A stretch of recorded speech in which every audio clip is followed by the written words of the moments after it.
Саламатсыздар ма, құрметті оқушылар? Бүгін сіздермен өтетін тақырыбымыз тағамдық қоспалар ретінде қолданылатын күкірт қышқылы және де сульфаттар өкілдері. Алдымен тоқталсақ, қандай тағамдық қоспаларды өтеміз? Е513 атты күкірт қышқылы, Е514 атты натрий сульфаты, Е515 атты калий сульфаты, Е516 атты кальций және де Е517 атты аммоний сульфаттарын қарастырамыз. Алдымен Е513 күкірт қышқылы, яғни бұл синтетикалық қышқылды реттегішке жатады екен. Тамақ өнімдерін өндіруде технологиялық мақсатты сонымен қатар пайдаланады екен. Жалпы күкірт қышқылды реттегіш ретінде мынандай жаңағы заттардың құрамында қолданылады екен. Яғни бұл крахмалы бар шикізаттан спиртті жаңағы ашытқысын қышқылдандырғыш ретінде, сусындардан қышқылдығын реттеу ретінде, яғни бұл жерде сусын деп отқанымыз бұл алкогольсіз газдалған сусындар деп айтамыз, және де қант инверсиясының катализатор рөлі ретінде де қолданылады екен. Сонымен қатар зиянына келетін болсақ, жалпы тері және де шырышты беттермен қатар қатты химиялық күйікке алып келеді екен. Тіндердің некрозы атты. Жалпы осы күкірт қышқылының буымен, егерде тағамдық қоспаның буымен жалпы жұмыс істеген жағдайда тыныс алу жолдарына түсіп жөтел тыныс алудың қиындығына алып келіп соғады екен. Сонымен қатар бронхит, трахеит, ларингит секілді аурулардың душар болуына да әкеп соғады екен. Сонымен қатар өлім дозасы ретінде заттың 5 миллиграммы айтылған екен. Яғни 5 миллиграммнан асса өлім қаупін төндіреді екен. Жалпы атауы күкірт қышқылы категориясы қышқылды реттегіш, шығу тегі жасанды және де адам үшін қаупі жоғары болып табылады екен.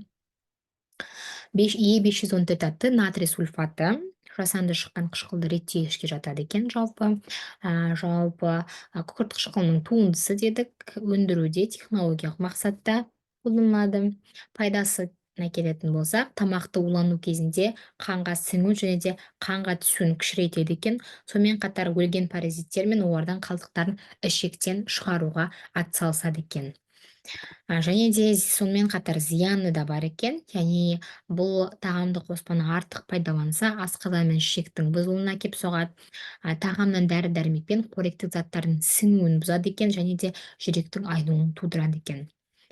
Атауы натрий сульфаты қышқылды реттегіш, шығу тегі жасанды және де адам организмі үшін қаупі төмен болып саналады екен. Келесі біздің тағамдық қоспамыз Е515 атты калий сульфаты. Яғни бұл табиғи шыққан тұрақтандырғыш дейміз, яғни эмульгатор. Өндіруде технологиялық мақсатта пайдаланады. Жалпы мынандай тағамдардың құрамында кездеседі екен. Бұл қызылша, өскен бидай дәндерінің майы, теңіз қырыққабат немесе бадам дейміз, және де ірімшік, шпинат, майсыз сиыр етінің құрамында, және де апельсин мен жаңағы басқа да жемістер, яғни бұл лимон, бананның құрамында кездеседі екен.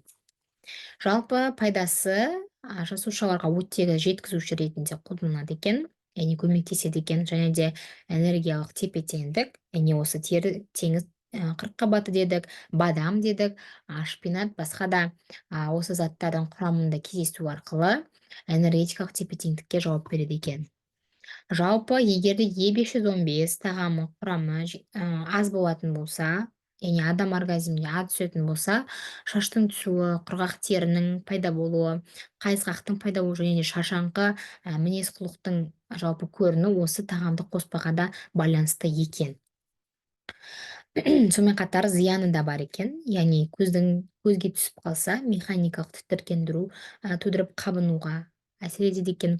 Теріге түсте тітіркенуді болдырады және де ингаляциясы тыныс алу жолдарының жаңағы ауруына да қабынуына да әкеп соғады екен.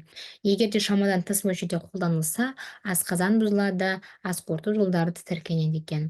Және де үнемі күнделікті өмірде қолдана беретін болса, бұл қауіп төндіруі мүмкін екен. Және де калий сульфатының қышқылды реттегіш ретінде қолдануы, яғни бұл минералды тамақтану көзі ретінде сұйық ашытқы дейміз, яғни дрожжының құрамында, және де қара бидай ашытқысының құрамында да қолданылады екен, нақты қышқылды реттегіш қызметі ретінде. Жалпы атауы калий сульфаты қышқылды реттегіш, шығу тегі жасанды және де қаупі адам организмі төмен екен. Келесі біздің қоспамыз Е516 атты кальций сульфаты. Бұл биорганикалық қосылыс жалпы күкірт қышқылының кальций тұзы өндіруде технологиялық мақсатта қолданылады. Жалпы эмульгатор ретіндегі пайдасы ұн мен нанның құрамын жақсартады екен, яғни көлемін өсіріп, жаңағы өнімділігін арттырады екен. Сонымен қатар қатайту дәрежесін де арттырады екен. Коагулянт ретінде Жапонияда соя сүті дейміз, яғни бұл Жапония, Кореяда көп қолданылатын тофу атты, яғни сүттен жасалған ірімшік тәріздес тағамның құрамында коагулянт ретінде осы Е516 қолданылады екен. Және де қышқылды реттегіш ретінде пиво өнеркәсібі дейміз, яғни біздің күнделікті тұрмыста кейбір тұтынушылардың сүйікті сусыны, яғни пиво немесе және осы пиво өнеркәсібінде сыра дейміз, иә, және шарап өнеркәсібінде қышқылды реттеп отырады екен. Және де қатайтқыш ретінде консервіленген қызанақ, және осы қызанақтың жұмсақ болып қалмай, және басқа елден біздің елімізге жеткенше сол қызанақтың бұзылмай, сол күйіпте қалуына және де тұтас немесе текшелерге, тілімдерге кесіліп кетпеуіне осы Е516 көмектеседі екен. Сонымен қатар тездеткіш және жеңілдеткіш және сүзбе өндірісінде жаңағы творог дейміз ғой, сүзбенің жеңіл болуы, тез дайындалуы осы Е516-ға байланысты екен.